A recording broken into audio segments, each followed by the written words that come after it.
Now it's time for alcohol. তো আমরা এর আগে যে অ্যালকাইল গ্রুপ শিখছি, ওই অ্যালকাইল গ্রুপ শিখলে অ্যালকোহল কোনো ব্যাপারই না। অ্যালকোহল হচ্ছে কি CnH2n+1 একটা হাত, এই হাতের মধ্যে আসছে হচ্ছে OH। সিম্পলি আমি যদি বলি এই যে CnH2n+1 এটা হচ্ছে আমাদের অ্যালকাইল গ্রুপ, সো এটা আর এই আর এর সাথে হচ্ছে এখন OH মূলকটা যুক্ত হয়েছে। এবং OH মূলকটা কি আমরা জানি, OH মূলক হচ্ছে হাইড্রক্সিল গ্রুপ। সো এই যে OH মূলক সেটাকে আমরা নাম আগের থেকে চিনি, সেটা হচ্ছে কি hydroxyl group, hydroxyl group. So এটাকে আসলে অ্যালকোহল বলে। আমরা যদি একটা এক্সাম্পল হিসেবে স্ট্রাকচারাল এক্সাম্পল দেখতে চাই তাহলে কীরকম হবে জিনিসটা, ধরো তোমার C3, এখন দেখো 3 দুগুণা 6, 6 আর 1 7, so it will be C3H7। তার একটা হাত খালি থাকে কারণ H8 হওয়ার কথা ছিল, ওখান থেকে একটা হাইড্রোজেন সরা এখন H7 হয়ে গেছে, আর একটা হাত খুলে গেছে। ওই যে খালি অংশটা, খালি জায়গাটা, ওই খালি জায়গাটা আমার হচ্ছে হাইড্রক্সিল গ্রুপ চলে আসছে। সো এটা হচ্ছে আমাদের হয়ে গেল অ্যালকোহল, ঠিক আছে। আচ্ছা, এখন এটার বিস্তারিত স্ট্রাকচার কী হবে, আগের মতোই সেম, 3টা কার্বন, 3টা কার্বনের এই যে হাতগুলা, এই সবগুলো হাইড্রোজেন থাকার কথা। তো 7টা হাতে হাইড্রোজেন থাকবে, বাকি যে একটা হাত ওইখানে হাইড্রোজেন আমি অপসারণ করে ফেলছি। অপসারণ করার ফলে এই যে জিনিসটা, এটা হচ্ছে আমাদের আর, ঠিক আছে। আর যেহেতু কার্বন 3টা, সেটা হচ্ছে প্রোপাইল মূলক। এই প্রোপাইল মূলকে যদি একটা হাইড্রক্সিল গ্রুপ আমি যুক্ত করি, তাহলে এই যে যৌগটা হইলো এটা হচ্ছে আমাদের অ্যালকোহল, ঠিক আছে। তো এটা হচ্ছে কি, যেহেতু 3 কার্বন সেই জন্য meth eth prop, so it's prop. আর যেহেতু অ্যালকোহলের নামকরণে আমরা শিখছিলাম যে আনল যুক্ত হয়, সো এটা হবে প্রোপানল, প্রোপানল, প্রোপ যোগ আনল, প্রোপানল। সো এটা হচ্ছে আমাদের অ্যালকোহল, ঠিক আছে। তো অ্যালকোহল একদম সিম্পল। আর অ্যালকোহলকে আমরা যদি এইভাবে লিখি, এভাবেও লেখা যাবে ROH। এবং এই যে আর, এটা কার্বন সংখ্যার ভিত্তিতে এটা নামকরণটা করা হয়। আর এই যে হাইড্রোক্সিল মূলক, এটার জন্য এটা হচ্ছে আনল, ঠিক আছে। এখন হচ্ছে আমাদের অ্যালডিহাইড।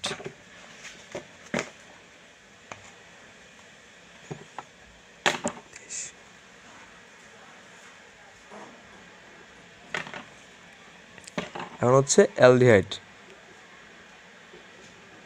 আমরা এতক্ষণে প্রায় চার পাঁচটা শিখে ফেলছি। এখন আমাদের সিস্টেম তো আমরা জানি কীভাবে কী শিখতে হয়, জানি যে অ্যালডিহাইড কী ছিল। অ্যালডিহাইড ছিল হচ্ছে CnH2n+1 একটা হাত খালি, আর এইখানে এই অ্যালডিহাইড মূলকটা চলে আসছিলো। সো দেখো বেসিক্যালি সবারই কিন্তু এই আর যে মূলকটা বা বেসিক স্ট্রাকচারে কিন্তু আর আছে, তার সাথে যে এই যে বাড়তি যে অংশটা, এইটাই কিন্তু আসলে ডিফাইন করে এই জিনিসটা আসলে কোন গোত্রের বা এটা জাতটা কী, ঠিক আছে। যেমন দেখো একটু আগে যে আমরা অ্যালকোহল শিখলাম, এখানেও কিন্তু বেসিক স্ট্রাকচারে কিন্তু আরই আছে, কিন্তু তার সাথে যে এই হাতের সাথে হাইড্রোক্সিল যুক্ত হওয়ার কারণে এটা হয়ে গেছে অ্যালকোহল। আর এখন তার সাথে এই যে CHO মূলক, এটাকে বলা হচ্ছে অ্যালডিহাইড মূলক, ঠিক আছে। এটার নাম হচ্ছে অ্যালডিহাইড র্যাডিকাল, অ্যালডিহাইড মূলক। এইটার জন্য এটা হচ্ছে আমাদের অ্যালডিহাইড যোগ হয়ে গেছে, ঠিক আছে। এখন এই যে অ্যালডিহাইড মূলকটা, এটা আসলে ভেঙে গেলে কীরকম হবে, CHO, তার মানে একটা অক্সিজেন আর একটা হচ্ছে হাইড্রোজেন। সো অক্সিজেনটা হচ্ছে ডাবল বন্ড দিয়ে যুক্ত থাকে, আর হাইড্রোজেনটা হচ্ছে সিঙ্গেল বন্ড দিয়ে অ্যাড থাকে। তাহলে দেখো এই যে অক্সিজেনের সাথে তার বন্ধন 2টা, হাইড্রোজেনের সাথে বন্ধন হচ্ছে একটা, আর বাকি যে একটা হাত, ওই হাত দিয়ে সে কার সাথে যুক্ত হয়, এই যে আমাদের যে এই আরের যে একটা খালি হাত ছিল, হাতের সাথে যুক্ত হয়ে সে বানায় হচ্ছে অ্যালডিহাইড। সো এটা হচ্ছে আমাদের অ্যাকচুয়ালি অ্যালডিহাইডের সংকেত, ঠিক আছে। এটা হচ্ছে অ্যালডিহাইড। আমি যদি একটা এক্সাম্পল দেখি, ধরো C2, সো C2 হইলে H5 হবে, কারণ 2 × 2 = 4 + 1 = 5, আর একটা হাত খালি থাকে। সো এটা হচ্ছে আমাদের একটা আর, বেসিক্যালি এটা হচ্ছে একটা আর। তো এর সাথে কী যুক্ত করবো আমরা, অ্যালডিহাইড মূলক যুক্ত করব, তার মানে CHO। সো C2H5 CHO, এইটার নাম এখন কি হবে? এখন তোমাদের মনে হইতেই পারে যে কার্বন সংখ্যা তো 2টা, এটার নাম হইতে পারে ইথানেল। কিন্তু আসলে কিন্তু কার্বন সংখ্যা, এই যে অ্যালডিহাইড মূলক, অ্যালডিহাইড যে মূলকে কিন্তু একটা কার্বন আছে। সো আমাদের কিন্তু অবশ্যই এই কার্বনটাকে কনসিডার করতে হবে। যেমন দেখো এখানে কার্বন সংখ্যা কত, 2, এইখানে কিন্তু আরেকটা কার্বন আছে, সেটা হচ্ছে একটা কার্বন। তো মোটমোট কয়টা হয়, 3টা কার্বন হয়। সো এইটা কিন্তু মাথায় রাখতে, সবাই কিন্তু এটা ভুল করে, সবাই ভাবে কি এই যে মূলকের CHO, এই সিটার তারা কার্বন সংখ্যা হিসেবে গণ্য করে না। বাট আসলে কিন্তু এই যে বেস যে স্ট্রাকচারটা, তার সাথে কিন্তু এই কার্বনটা আমাদের হিসাবে আনতে হবে। সো এটা হচ্ছে 2 আর 1 3 কার্বন, ঠিক আছে। সো এটা হচ্ছে এরকম যে 1টা 2টা, এটা ছিল হচ্ছে মেইন আমাদের বেস C2H5 অ্যালকাইল মূলক, যেটা ইথাইল মূলক ছিল। এই যে একটা হাত খালি ছিল, এই খালি হাতের মধ্যে কে আসছে, CHO আসছে। সো CHO জিনিসটা কীরকম আমরা কিন্তু একটু আগে দেখছি কীরকম, অক্সিজেনের সাথে ডাবল বন্ড আর হাইড্রোজেনের সাথে হচ্ছে single bond. So double bond আর হচ্ছে সিঙ্গেল বন্ড। সো এই দেখো এইটা হচ্ছে আমাদের আর এই যে CHO এটা হচ্ছে আমাদের অ্যালডিহাইড মূলক। তো এই দুইটা মিলে কী বানাচ্ছে, CHO বা অ্যালডিহাইড। সো কার্বন সংখ্যা কিন্তু 1 2 3। সো আমি আবার বলতেছি যে এই যে CHO এই কার্বন সংখ্যা কিন্তু আমাদের হিসাবে আনতে হবে। সো এটা কিন্তু 2 কার্বন বিশিষ্ট না, এটা হচ্ছে 3 কার্বন বিশিষ্ট। সো এটা হচ্ছে myth eth prop. So prop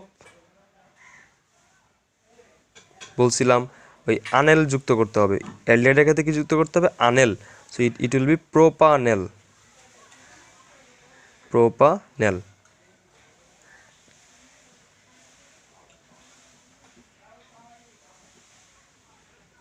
clear? সেই ছিল হচ্ছে অ্যালডিহাইড।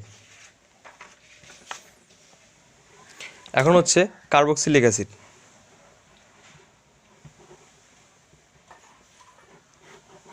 কার্বক্সিলিক অ্যাসিড কীরকম, কার্বক্সিলিক অ্যাসিড হচ্ছে RCOOH।